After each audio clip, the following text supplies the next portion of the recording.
my talk about stateful packet filtering IP filter. As of 1 year ago, I started working for a company called Madison Gurka, and if you want a sticker from it, please bug me afterwards. I'll first explain a little bit what IP filter is. Then I'll just briefly notion some stuff of TCP. I'll talk a little bit about the way that TCP filtering started, and then I'll tell you that the previous IP filter stateful packet filtering implementation had some problems, and also why there were problems.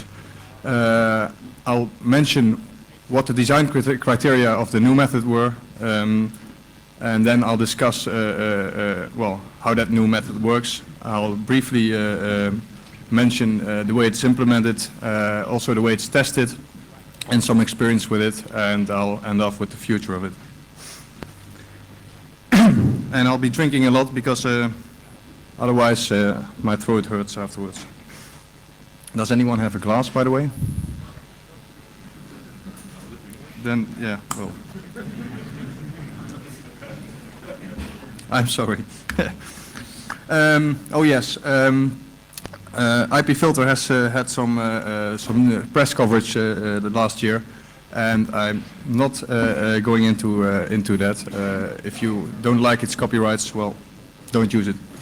The results that I've achieved with it also do apply. Thank you very much. Also apply for other packet filters, so you can just use it if you want.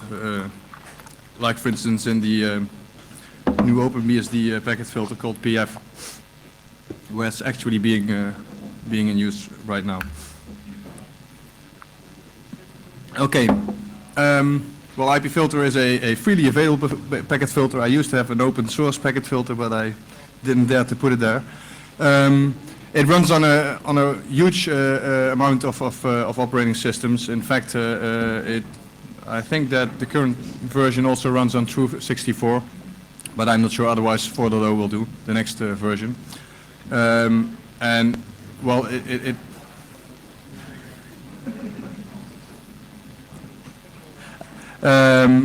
does stateful packet filtering. It does NAT in various ways, and it has some built-in proxying stuff. Well, redirection. Well, you name it, and it's there. It's in use in a lot of well, homebrew installations, but also in commercial installations. In fact, the company I used to work for, Origin, has some well, it's not a firewall, but it has some network separators, let's call it that way, with some 42,000 rules. At least that was the score some half year ago. Of course, these are not built by hand. It's completely automated, but still I think it's 45,000 nowadays, and it's doing quite well with it. Well, as for TCP, well, I guess everyone knows that TCP is a network protocol that runs on top of TCP and adds some functionality on top of TCP, and especially it has the concept of ports. In the rest of the talk, I will assume TCP. That's what we will be discussing, and well, on top of that IP address and port number that you already know of, TCP adds some stuff like flags, and there are some interesting flags when it comes to filtering, and that's the SYN flag, the ACK flag, the FIN, and the reset flag, and basically, what happens is when in TCP payload is being transmitted, every octet or byte, but octet is the network lingo. Every octet has a number, and that is the so-called sequence number. And whenever you send some data to another party, then the other party will ACK that data to you, and it does so by setting that ACK flag. And also telling in the ACK field the first number of the octet, the number of the first octet that was not received. So it's the first octet that is expected later on. And because the SYN and FIN flags are so important, they are also considered as one octet of data, so they also count as one in the sequence number space. So what happens if you set up a connection? Well, the sender, the initiator of the connection, sends a packet with the SYN flag, and it sends an initial sequence number of, let's say, value A. The receiver of that, when it's willing to actually go into a connection with the sender, sends back a SYN ACK packet. So both these flags are set. It has a random sequence number of B. Well, not completely random, but that's out of scope here. And it acts that SYN packet by setting the ACK field to A+1. And then the initial sender sends back another SYN ACK packet, basically doing the same as the second packet. And then after this three-way handshake, there is a connection. Then, well, usually you exchange some data, you fetch a URL or whatever, and then the connection is ended. Well, either side can end the connection, but in this example, it's the left-hand side that ends the connection. And it ends the connection by sending a packet with the FIN flag set. And the other one sends an ACK of that FIN. You can see that because it X plus 1, being the first octet of data which is expected. And then some layer, it might even be combined with that first packet. It will also send a packet with the FIN flag set. And that packet also gets acknowledged. And after this exchange, then basically the connection has ended.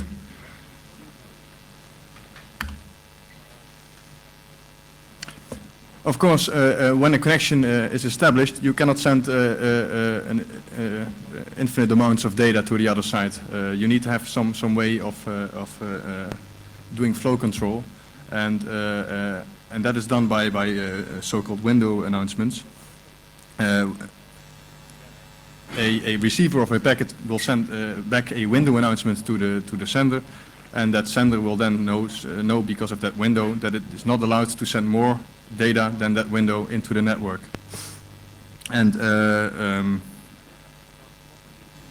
usually the sender should also not send more data into the network. Of course, when the window is 0, which can happen from time to time, then sometimes it must probe whether or not the window has opened, and it does so by sending 1-byte packets, and that's called window probing. And well, that's a kind of exception. So here is well, not well, I try to draw what the receiver sees. Basically, it has the sequence number space, and the left side there, that's the data that it has already received and also acknowledged. Then there's the current window. Basically, with that window, it told the sender, this is the amount of data that I have buffer space for. And then you have a part of the sequence number space that it's not yet willing to receive. The sender's point of view is somewhat different. It also has some part of the sequence number space that it has already sent and that the receiver has acknowledged. So basically it can forget about that data. Then it has some view of the current window, and that might be different of the view of the receiver of the current window, because some packets might have not yet made it to the sender. And within that window, some part of it will have been used up by sending data. Some part of it will be still free, and outside of that window, there's data that the sender may not yet send.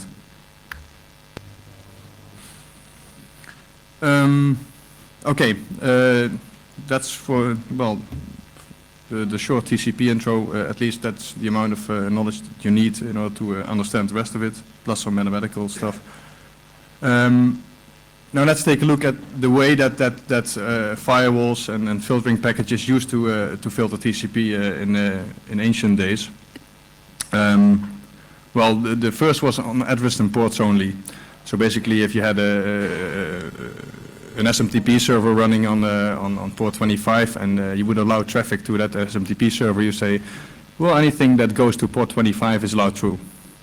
That opens up a variety of probing methods, like sending just a fin and see what the other side does.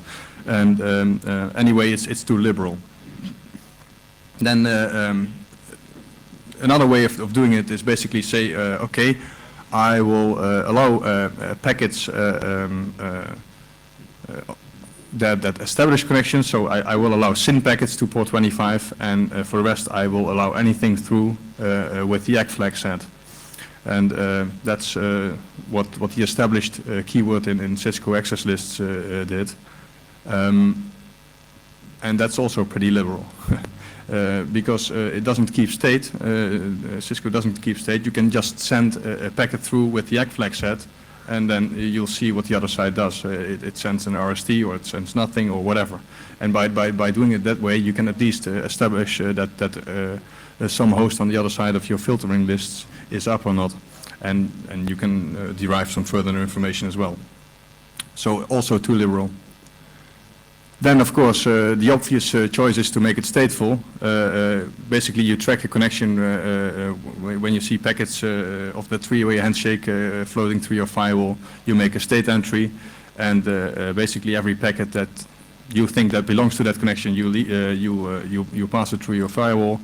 And when you see the FIN packets exchanged, then after some time you just delete the state entry, and that's it. Usually that stateful packet filtering only remembers the addresses and ports of a TCP connection. And there is a problem with that, because basically you miss some information, because the state that is held within TCP not only includes the addresses and ports, but it also includes that sequence number space, window sizes, acknowledgement numbers, whatever. All these other fields that are not taken into account if you just take a look at the addresses and ports. And you get all kinds of problems. Sometimes it's easy, relatively easy to guess addresses and ports. If you know, for example, that two hosts are having a connection on port 25, well then you know the destination port, you know the destination address, and if you know the other host as well, then you have three parameters already guessed, and the third one is of the fourth one, that is the source port used for that connection. Well, let's say you have 1,000 choices, port 1024 to let's say 2,000, and if you send 1,000 resets, which is easily done, then you basically have terminated that connection, because the firewall in between will only look at those four parameters and will leave the packet through. And the conclusion is easy. Well, take all the other fields also into account, but it's not too easy actually. IPFilter did try to do it, but it did it wrong. You could see that basically by deploying IPFilter and seeing that some connections which were completely valid. Do not forget to switch it back on when you go out.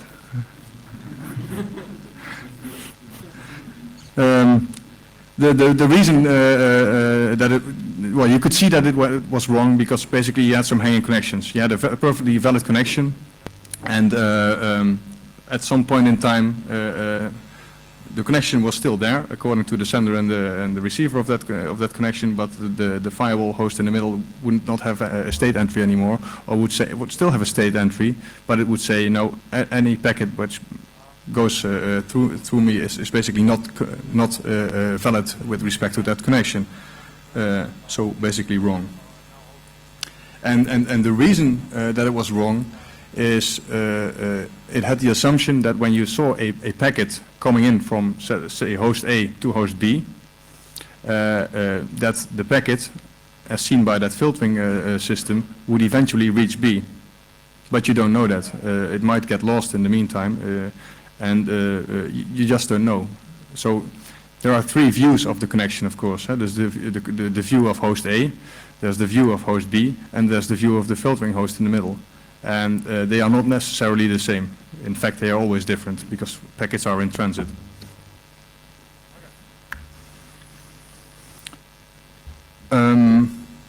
Okay, so at one point in time I decided to do it again, but then of course write, well at least try to do it again. And what I wanted is to make it provable that the decisions made were correct. I have a mathematical background, so that provable thing that is, well, basically comes with the creature. Of course, it also has to take into account also all kinds of TCP behavior, so window probing, retransmissions, well, whatever. You want to minimize the amount of well, false positives, so minimize the amount of blocked packets. And blocked packets, I mean blocked valid packets. Of course, if a packet is clearly trying to break into a connection, you do want to block it, but you don't want to have log files filled with false positives. Whenever you block a packet, even a valid packet, it may never lead to hanging connections. I mean, you're trying to provide a connection service, and yeah, well, if you get hanging connections, it's worthless. And of course, you want to make the opportunity for abuse as small as possible. Abuse here is, I don't know what abuse is. Well, that reset stuff I mentioned earlier, what the Cisco PIX was suffering from, that is clearly abuse. There might be some abuse that is not known yet, which has to do with the sequence number, guessing or whatever. I don't know. Basically, I want to close the window as thoroughly as possible.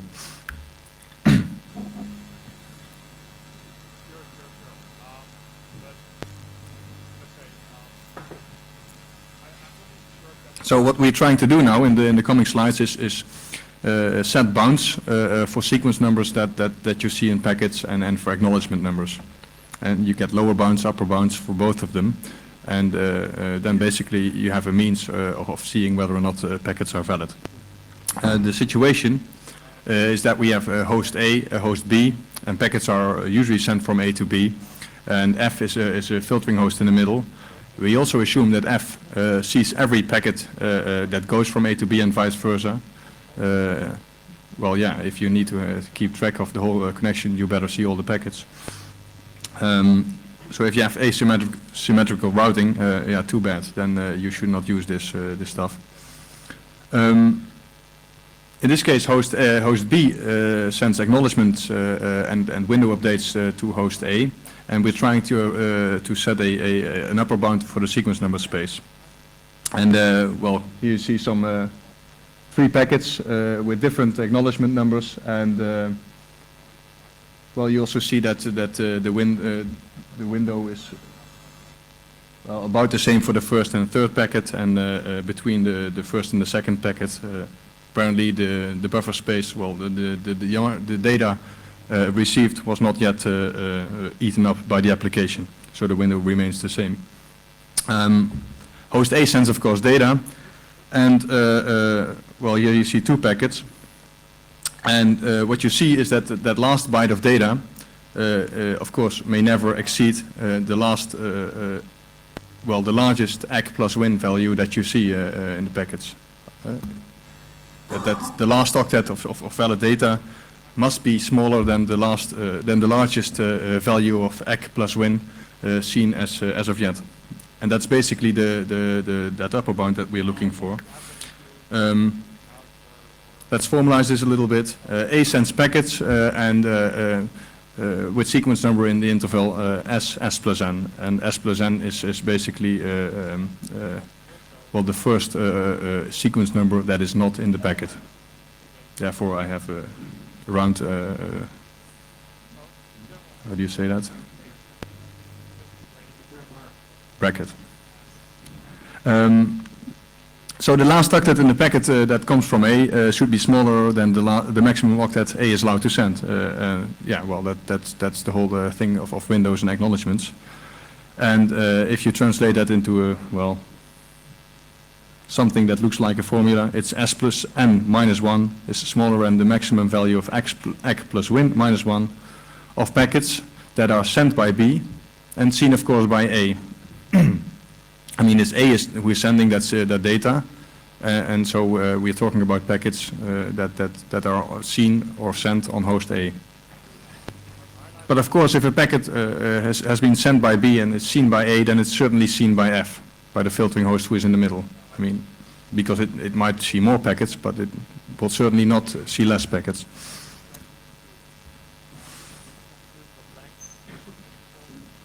Okay, so then you just do a little bit of simple math, and then you see that S plus N is smaller than the maximum of X plus Win of packets sent by B and seen by F. Because that maximum of the X plus Win packets of packets sent by B and seen by A is certainly smaller than the maximum of the same seen by F, because F sees more. So the maximum can be larger, but it will never be smaller. And then, of course, there is an exception for window probing. So you don't speak about Win, but you also always speak about the maximum of Win and 1. Why 1? Because window probing packets almost always contain just one byte of data, one octet of data. It's not that the standard says you to do so. You can easily have 100 octet packets probing for data, but no one seems to do it. And of course, if you do so, it's basically it's not bandwidth friendly. Though we have 1 gigabit here, I think, and I've heard the organization complaining that I think the maximum peak that we got here was 50 megabits a second. So I think that's also why they are installing wireless networks here. Please ping the hell out of your systems so we can get that 1 gigabit.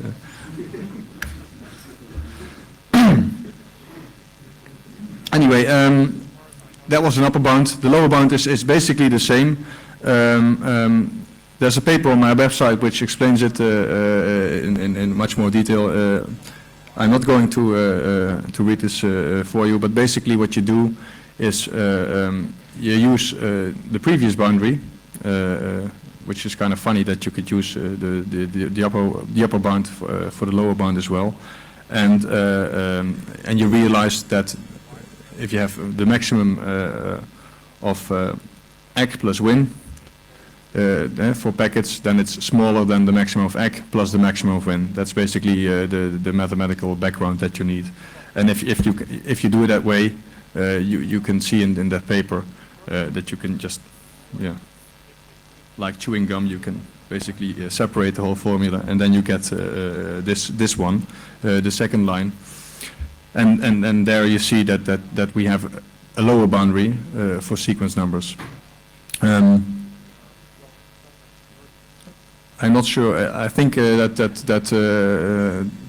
all papers and all slides will be published on the HAL website, and there will be a URL to a paper as well. Well, the same can be done for acknowledgement numbers, and then. Of course, the thing about egg numbers is that they are much less interesting. I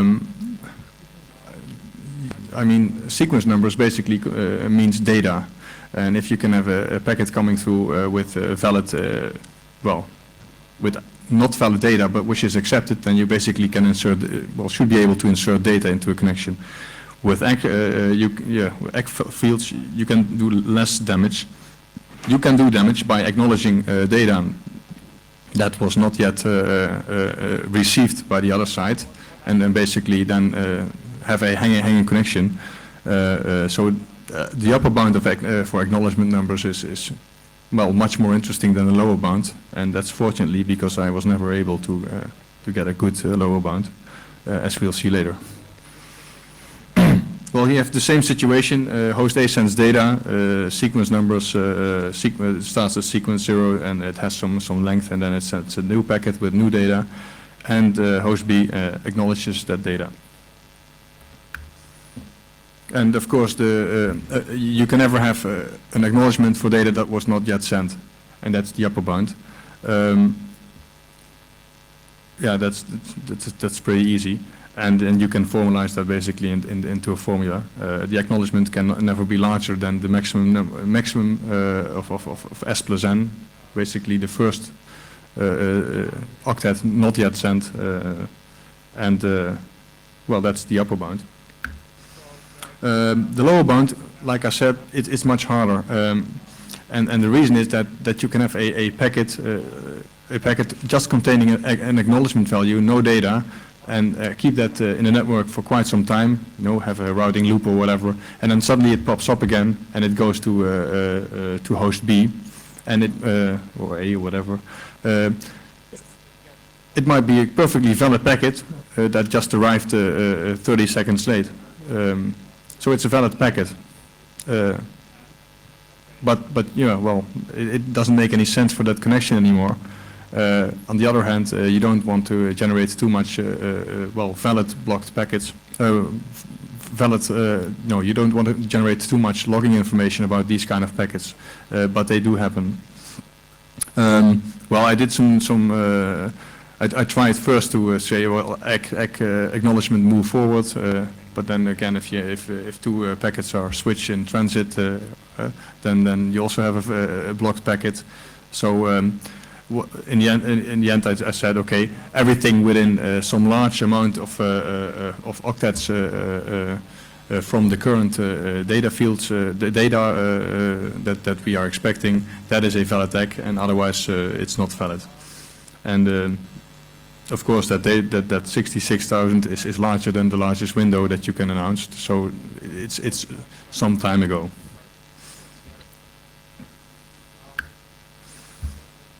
And of course, well, like I say in the last line, it's no big deal. Alt X will do no harm anyway. But it's a pity. I mean, he would have loved to have a decent bound for that as well. The implementation, one of the things, yeah, you have to put it into code, and you need all the information that the boundaries are made of. So you need acknowledgement values. Well, you have that from the packets, but you also need the lengths of packets, and you don't always know that. TCP has also TCP packets can be well, IP packets can be fragmented. And the way that this fragment handling is implemented in IP filter makes it hard to get hold of the length of a packet once you see it. Basically, if you have a fragment, a first fragment containing the TCP header, you should be able to somehow know the length of the whole packet. And well, within IP filter currently you don't. And that basically makes it impossible to check the upper boundary for X in a decent way. And well, that is a pity. And well, it has to be changed by Darren. But well, Darren is hard to persuade to do some things like that. So the upper boundary currently is exactly the same as the lower boundary, but then on the other side. The lower boundary says it should not be more than 33 or 66,000 from some kind of zero data octet, and it also should not be more than 66,000 octets into the future. Anyway, the code itself is available for quite some time now, and it contains, of course, some bug fixes since then. The testing was kind of nice to do. What I did was I had a box, an IP filter box, snooped the network, and basically you feed all the packets into the filtering engine and create state table entries, and whenever a packet seems to be part of a state entry by looking only at the addresses and port numbers, and it would still be blocked against that state table, you log it. Furthermore, you create a backlog of all the packets that you see on your network, and then by hand you check all that blocked packets by hand if they are indeed valid blocks or not, and that's a lot of work because you have to inspect the whole TCP session, and you can automate it, but still, it's a lot of work. The reason for doing it this way is twofold. First of all, well, you have to know, that's the problem with blocked packets. If you have a block, you need the whole TCP history because of you need the whole history.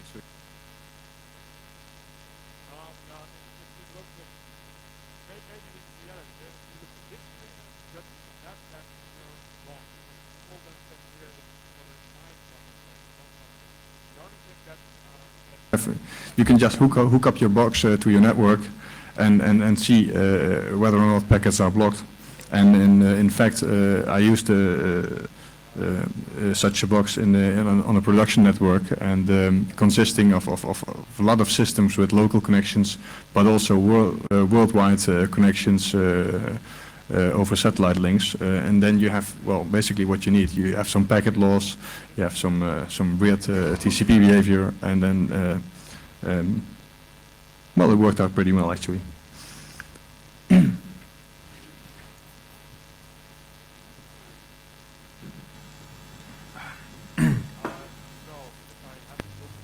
Still, a lot of people were complaining also on the mailing lists about FIN plus ACK packets that would get blocked, and blaming it on the state engine. But it wasn't the fault of the state engine. It was the fault of the fact that well, you have the state engine, of course, on one side, and the boundaries. You also have timeouts for each state entry, because you know, if a host goes down, also. Well, all that state is just suddenly removed, and you don't want a state entry hanging around forever in your IP filter host. So every part of a connection setup basically gets a timeout with it. And I think it was half open, no, half closed, that was a problem. And things like Netscape use half-closed TCP half-closed sessions a lot, and unfortunately the timeout handling was not able to cope with that. Fortunately, it has been fixed about a year ago, and so we don't see those blocked packets anymore. And of course, there was this very strange packet I once saw. So it's of an NT server sending out of window data, but it's not a general NT problem. I mean, I think that 1 or 2 people actually saw this behavior in 2 or 3 years. So it's I don't know what it is, but it's strange. I don't think it's Windows, because otherwise it would have happened a lot more. I mean, if you send out of window data, I mean, it's a neat way to basically speed up your network performance. I mean, if the window is 16 kilobytes, and you, instead of 16 kilobytes, you just send 16 kilobytes, wait a little bit of time, and then send some 8 kilobytes extra, because I mean, within the time that those 8 kilobytes will be received by the receiver, it will probably also already have opened the window to actually provide space for it. It's a way of speeding up your network, of course, but it's also a way of completely ignoring standards. And I mean, it would be something for Microsoft to do. No, but it would be very bad, because TCP, especially the way TCP was designed, and also the way that all this timeout stuff is handled within TCP, is one of the reasons why the internet still functions today. If everyone just starts sending packets whenever he feels like it, I think bandwidth sharing would be much harder. Anyway. Like I said, one of the things designed with that criteria was that you should take all kind of TCP stuff into account. Well, window scaling is not yet taken into account. It will be done. Will be in 4.0. But the problem with it, and also the problem with the current state engine in general, is that you need to see the whole session. I mean, you can do some educated guesses in the middle of a session of what you know, when you enter the state table in the middle of a TCP session. You can do some educated guesses on you know, on things like the maximum window seen within the connection, and perhaps even on window scaling.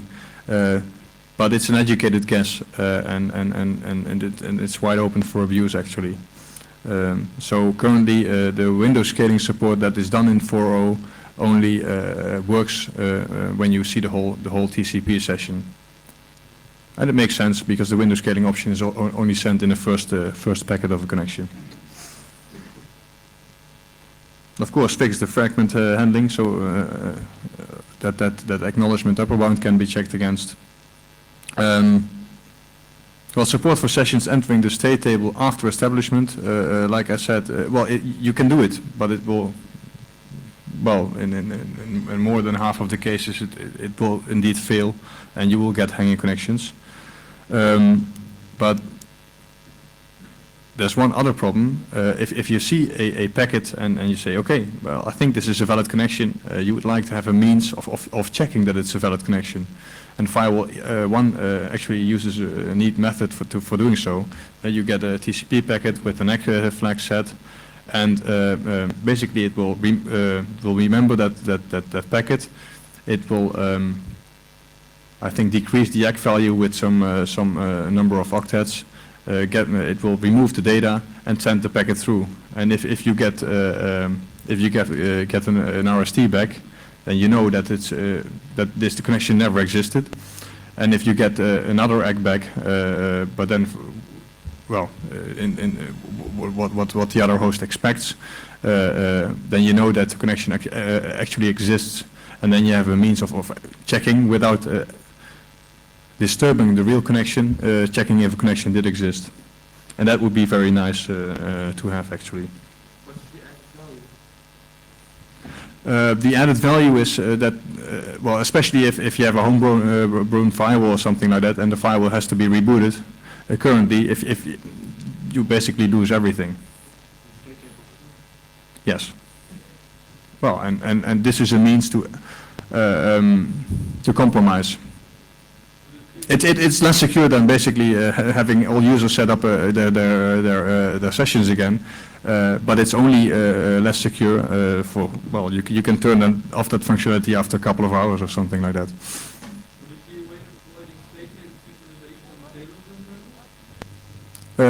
No, you can do that, of course, and then you don't need it. But well, I don't have a failover firewall at my home actually. I consider it not worth it. Of course, my home, who cares about these lost connections? But if you have a small business, then you don't want to have a failover system. It's just too expensive, and it's a way to compromise. But does it open up the window for abuse, or is it very minimal?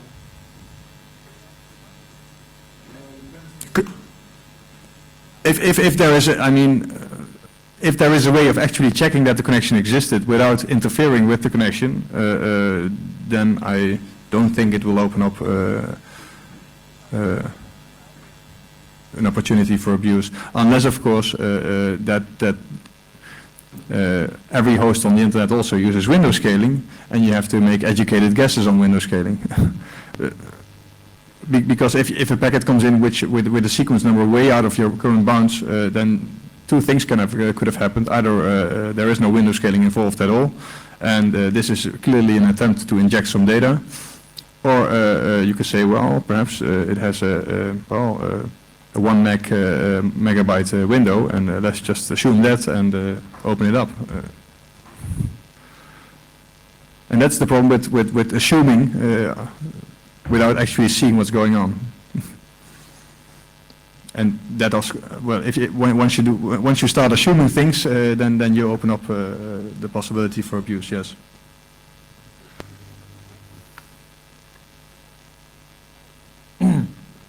I once gave this lecture. Well, I once published a paper on this, and then Peter Honeyman said that I should add some words about performance.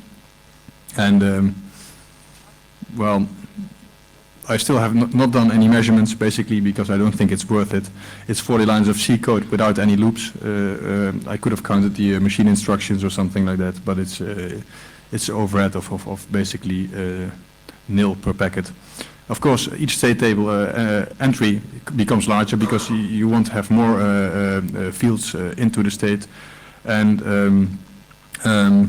those are 20 bytes per state entry for the boundaries checking, and that basically are things like the maximum window scene from A to B and the maximum window scene from B to A and stuff like that.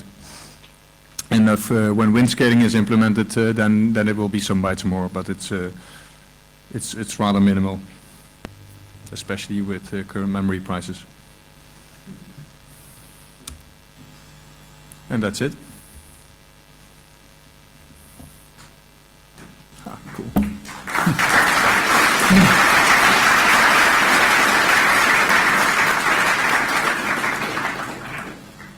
Yes?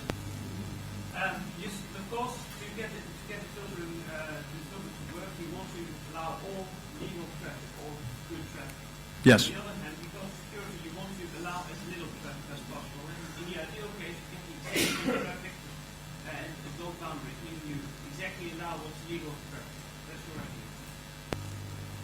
Yeah, you don't want to, basically, yeah. You don't want to minimize the amount of traffic, by the way.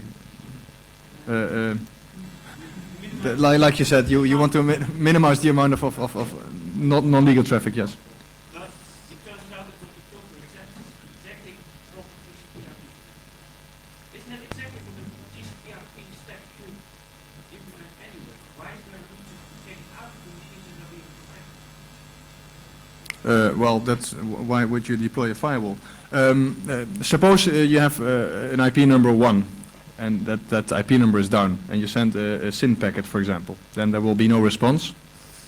If the machine is up, even if nothing is listening, you get a response. So that's basically how TCP should operate. If the machine is down, if the TCP engine is down, it should not operate at all. Well, that's easy. If there's no service, no application listening on a port, you get a reset back, and if there's something listening, you get a SYN back. That's the way it's supposed to. That's the way it's designed. So basically, by just sending a packet to a host, you can actually establish if the traffic would not be filled, you can establish whether or not a service is listening behind that port. Perhaps you don't want that, because that service is only offered towards some very secret subspace of your network. So basically, you want to avoid that kind of information and is exposed to the outside world.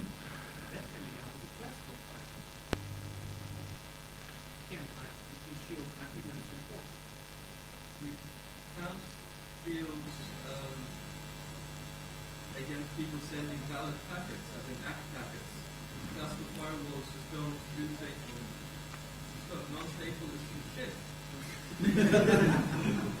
It's like, Have you ever played with Nmap?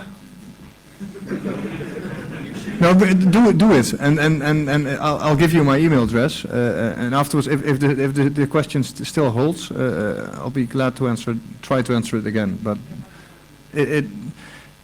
by not having state in your firewall, or by basically not doing any filtering at all on TCP level, you open up lots of ways to gather information about your system. And sometimes you don't want to do that, and that's when you start filtering. And of course, I do agree with you that perhaps this kind of filtering is perhaps way over the edge, but I don't know that. And in fact, as a security expert, what I like to do is basically disallow everything and only allow that minimum to basically let it happen, the functionality. And that's what I'm trying to achieve here. And perhaps it will shield us against, yet unknown attacks. I don't know.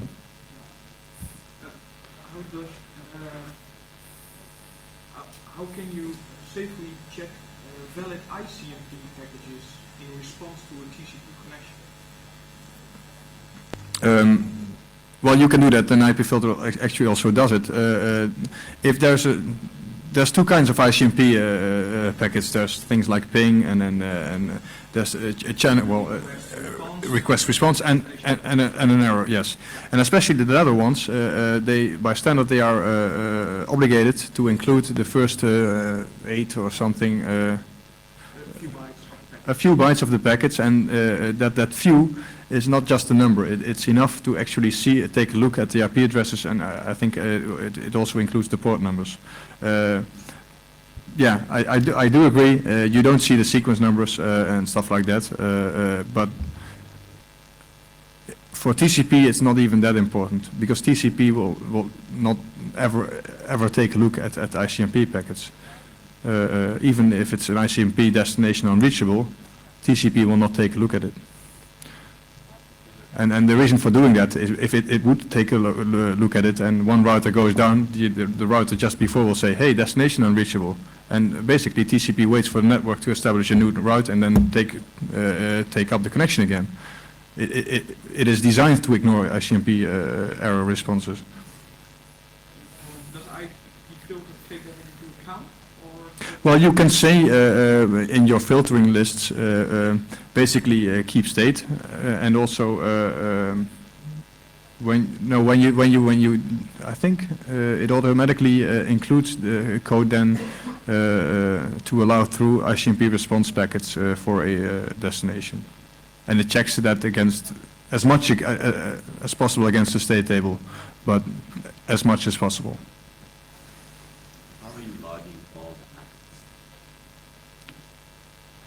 How am I logging? Yeah, all the packets, those slides. Oh, in the testing stuff. In the test environment, having a fast disk and running TCP down to. Yes. Yeah. Works.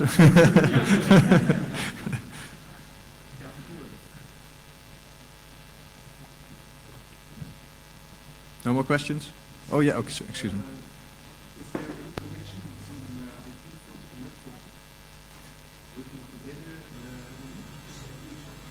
Not that I know of.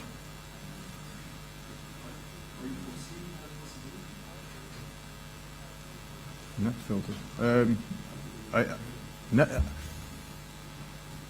I know some filtering, but filtering engines, but net filter I don't think I know it actually. So.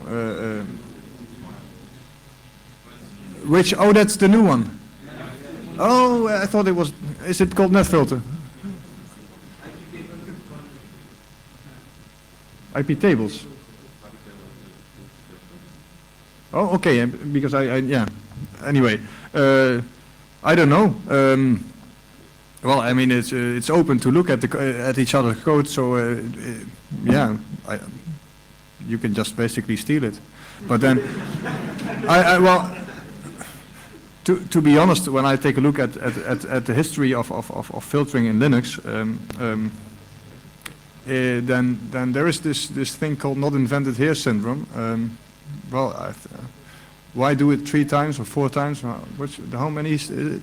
Why not take a decent one and basically implement it? Why do it yourself all over again? And I don't know why they're doing it, but I think it's a waste of effort actually. But that's my opinion. I mean, on the other side, if you have 3 or 4 good stateful packet filtering engines, I mean, you can learn from each other. But well, you guessed that after the second or the third attempt. And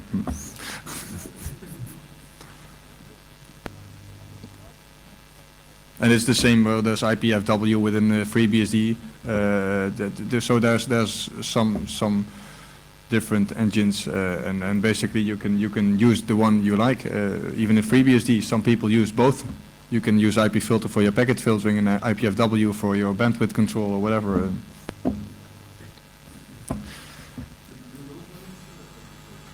Excuse me?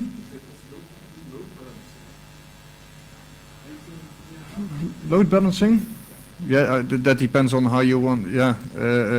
on which level. You can have level 4 load balancing if you want. Basically, you can do redirection of packets destined, like a Cisco local redirector.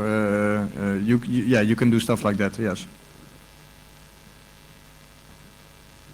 But there's a lot of stuff in IP filter which needs to have better documentation, actually. But I mean, talk to Darren. Or write it yourselves. Yes? Is there a first deployment point to eventualize Not with an IP filter, no. IPFW and for all DummyNet and FreeBSD or AltQ or whatever. There's a whole bunch of these tools. Yeah.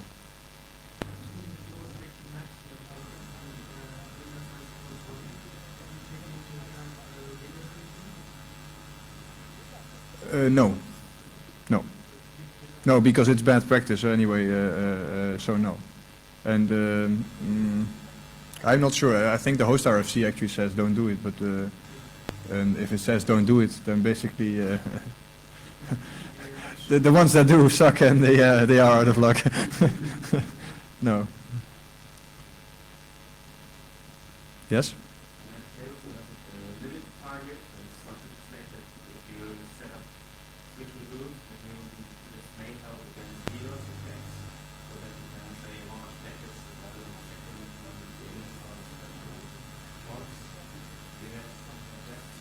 No, there's absolutely no control of basically amount-based control, bandwidth limiting control. Neither on you can count the packets and basically you can expect it and then take appropriate measurements, but it doesn't do it automatically. No, but it shouldn't be too hard actually. But yeah, well, it's not there. No.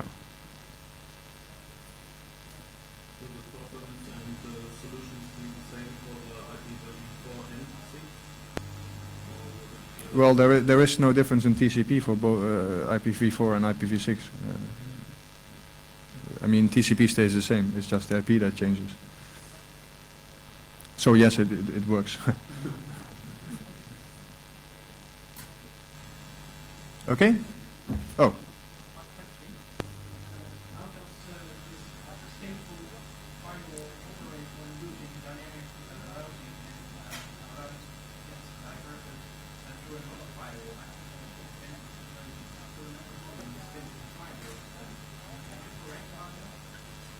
Oh yes, the assumption is basically you see everything. There is, you can have basically two firewalls which have state-stable synchronization also with IP filter, and then it will work.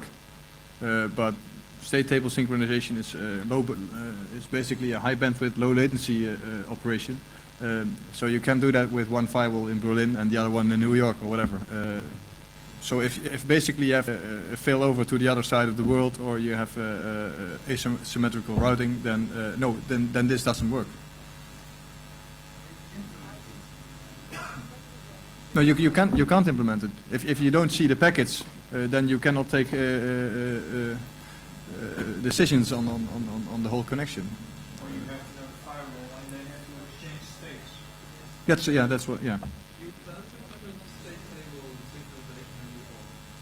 You? You plan to implement it anytime? It's already there. No, but between machines. Yes, that's already there. I think in 4.0 or even in 3. I'm not sure. But it's not. I mean, I did the state table stuff. Most of the work actually is done by Darren Reed, so not by me. But state table synchronization is there, yes. And you basically you take a separate NIC for that kind of stuff. But if you want to have a failover situation, you can do it that way, yes.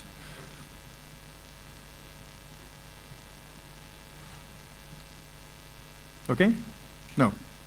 There's another question, it's not technical related. Is there a possibility that your team will get in trouble with the company checkpoint because nodes and software updates and for the stateful inspection technology? Stateful inspection is something else. This has nothing. Stateful inspection, at least the way I know it, is basically a patent on a layering violation. What you do is you peek into the TCP data stream. So basically, you have a filtering engine which takes a look at the data. And to me, that's a layering violation actually. And I'm not doing that. I'm taking my decisions purely on TCP header information.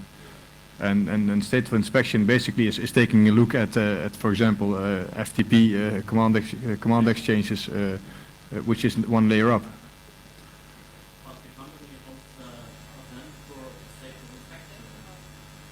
Yeah, so it's something else. I mean, so why do you think that we would have a problem? Because of the name, stateful. Well, they haven't asked us to change that name, and in fact, I think the name stateful was there before even their patent. But it doesn't even matter that much. If they think it's a problem, then we call it something else. Formerly called stateful. The state engine, formerly known as.